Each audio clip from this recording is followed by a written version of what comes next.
하루 10분 디지털 경제 뉴스 디지털투데이 데일리픽입니다.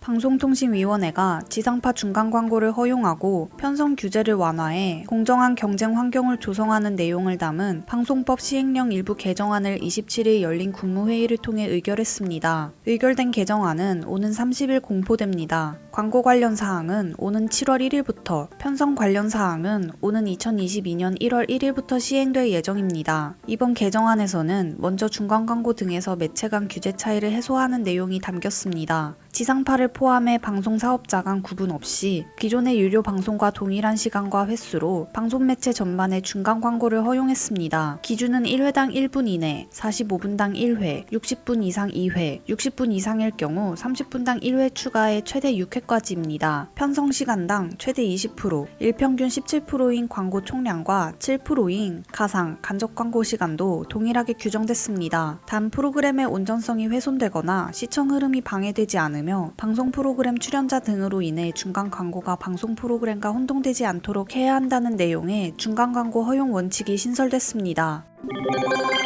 애플이 27일부터 iOS 14.5의 업데이트 배포를 시작했습니다. iOS 14.5의 가장 큰 특징은 앱 추적 투명성이라고 불리는 추적 차단 기능입니다. iOS 14.5 업데이트로 사용자들은 사용자 정보를 추적하는 앱을 열 때 추적당하고 싶은지 묻는 팝업을 보게 됩니다. 이때 추적을 거절하거나 허락할 수 있으며 개인정보 설정을 통해 아예 추적을 거부하며 팝업을 차단할 수도 있습니다. 현재 분위기만 놓고 보면 사용자 대부분은 추적 여부를 묻는 요청에 추적하지 말라고 대응할 가능성이 높아 보입니다. 페이스북을 포함해 광고를 통해 주로 수익을 내는 회사들은 애플의 행보에 날을 세워온 것도 이 때문입니다.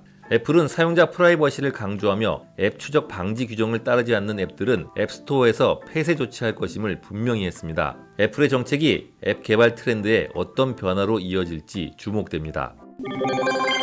네이버가 현재 크롬이 지배하는 국내 웹 브라우저 시장에서 3년 안에 1위에 오르겠다는 야심만만한 목표를 공개했습니다. 네이버는 27일 자사 웨일 브라우저 서비스 방향성을 공개하는 네이버 미더을 열고 이 같은 청사진을 제시했습니다. 웨일 서비스를 이끄는 김효 책임 리더는 브라우저는 사용자에게 인터넷에 연결되는 가장 기본 통로라며 모바일 시대에 맞춰 지속적으로 새로운 브라우저 사용성을 선보이면서 3년 내 글로벌 사업자들을 제치고 국내 브라우저 시장 1위를 목표로 하고 있다고 말했습니다. 네이버는 2017년 자체 브라우저 기술을 바탕으로 웨일을 처음 출시한 이후 사용성을 꾸준히 확장시켜 왔습니다. 하나의 창을 두 개로 나눠 동시에 작업할 수 있는 듀얼 탭, 처음 보는 단어도 드래그하면 바로 뜻을 알려주는 퀵 서치, 다양한 편의 도구를 한데 모아볼 수 있는 사이드바, 아래하 한글 파일을 브라우저에서 바로 볼 수 있도록 한글 뷰어를 탑재 등 기존 브라우저에는 없는 기능들도 내놨습니다. 교육용 웹 서비스 플랫폼인 웨일 스페이스 포 에듀케이션도 선보입니다. LG전자, 한컴, 퀄컴 등 다양한 파트너들과 협력도 확대하며 웨일 생태계를 확대해 나간다는 방침입니다. 최근 삼성전자의 인수합병 대상으로 거론되고 있는 네덜란드의 차량용 반도체 회사 NXP가 올해 1분기 깜짝 실적을 달성했습니다. NXP의 1분기 매출이 25억 6,700만 달러로 지난해 같은 기간보다 27% 증가했습니다. 또 영업이익은 7억 9,200만 달러로 지난해보다 58% 증가했습니다. 작년 1분기 24.8%였던 영업이익률도 올해 1분기 30.9%로 확대됐습니다. NXP의 호실적은 지난해 하반기부터 글로벌 시장을 강타한 차량용 반도체 품귀 현상으로 반도체 가격이 급등했기 때문입니다. 네덜란드에 본사를 둔 NXP는 독일의 인피니온에 이은 차량용 반도체 2위의 공급업체입니다. 최근에는 삼성전자가 2030년 시스템 반도체 분야 1위 목표를 달성하기 위해 이 분야의 대대적인 투자를 확대할 것이라는 전망이 나오면서 NXP의 인수설이 급부상하고 있습니다. 연초 삼성전자 경영진이 직접 3년 내에 유의미한 인수합병을 추진하겠다고 밝힌 데다 차량용 반도체 공급 부족 사태가 지속되면서 자금력이 있는 삼성전자를 후보군으로 집중 거론하는 모양새입니다. 미국 월가의 JP모건은 최근 보고서에서 삼성전자의 인수합병 대상 기업으로 텍사스 인스트루먼트, 마이크로칩 테크놀로지와 함께 NXP를 거론했습니다.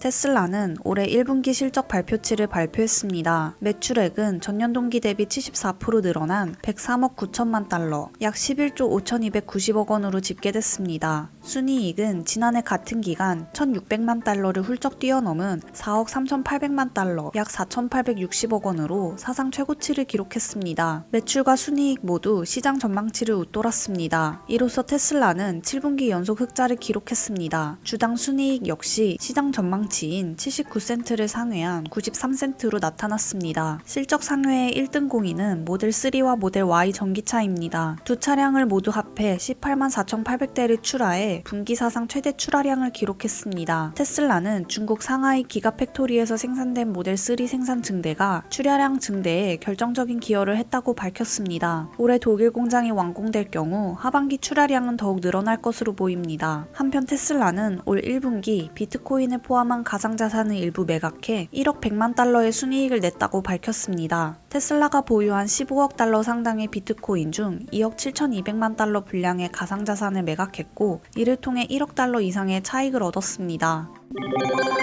승차 공유 서비스 리프트가 자율주행 차량 부문을 토요타에 매각합니다. 외신에 따르면 토요타의 자회사인 우분 플래닛 홀딩스는 리프트의 자율주행 사업부인 레벨5를 5억 5천만 달러, 약 6,110억 원에 인수한다고 밝혔습니다. 인수대금 중 2억 달러는 이미 리프트에 지급되었으며 나머지 3억 5천만 달러는 앞으로 5년에 걸쳐 분할 지급할 예정입니다. 이번 인수를 통해 토요타는 리프트 자율주행 사업부의 차량 데이터와 각종 플랫폼 그리고 모든 상용 서비스를 사용할 수 있게 됐습니다. 이로써 미국 내 자율주행 기반 서비스를 제공할 수 있는 바탕을 마련한 셈입니다. 토요타 역시 자율주행 차량 관련 하드웨어 통합 기술과 소프트웨어를 확보하고 있으며 일본 내에서 소규모 테스트를 진행해 왔습니다. 특히 올해 도쿄 올림픽을 계기로 도쿄 시내 자율주행 시범 서비스를 진행할 계획이었지만 코로나19 확산으로 중단된 상태입니다. 코로나19 팬데믹 이후 영업 환경에 큰 타격을 입은 승차 공유 서비스는 연구 개발 부문의 매각을 진행하기 시작했습니다. 리프트 외의 우버도 지난해 자율주행 부문을 자율주행 스타트업 오로라에 매각한 바 있습니다.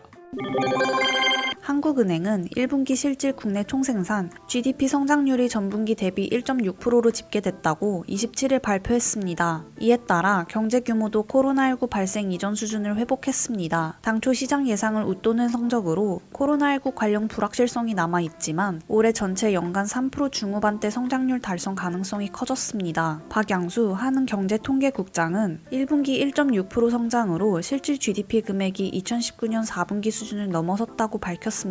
민간 소비는 승용차, 가전제품 등 내구재와 음식료품 등 비내구재 소비가 늘면서 1.1% 증가했습니다. 작년 3분기와 4분기와 비교하면 회복세가 뚜렷합니다. 수출은 자동차, 스마트폰 등을 중심으로 1.9% 증가했고 수입도 기계, 장비, 1차 금속 등을 위주로 2.4% 늘었습니다. 다만 수출 증가율은 전분기 5.4%보다 낮았습니다. 이 밖에 설비 투자도 기계류, 운송장비 증가와 함께 6.6% 성장했고 건물건설 호조와 함께 건설 투자도 0.4% 늘었습니다. 홍남기 부총리 겸 기획재정부 장관은 이날 페이스북에서 우리 경제가 정부의 당초 2021년 전망치 3.2%를 넘어 3%대 중후반 성장을 향해 나아갈 수 있을 것으로 보인다고 긍정적 전망을 내놨습니다.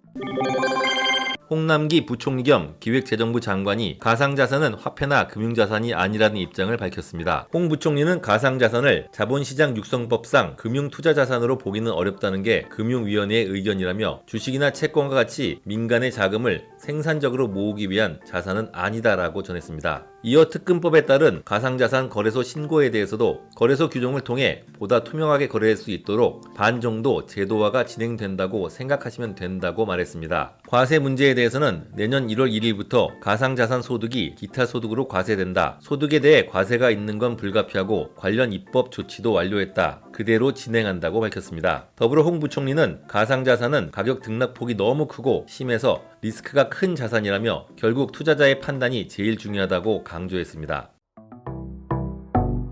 행복한 하루 디지털투데이였습니다.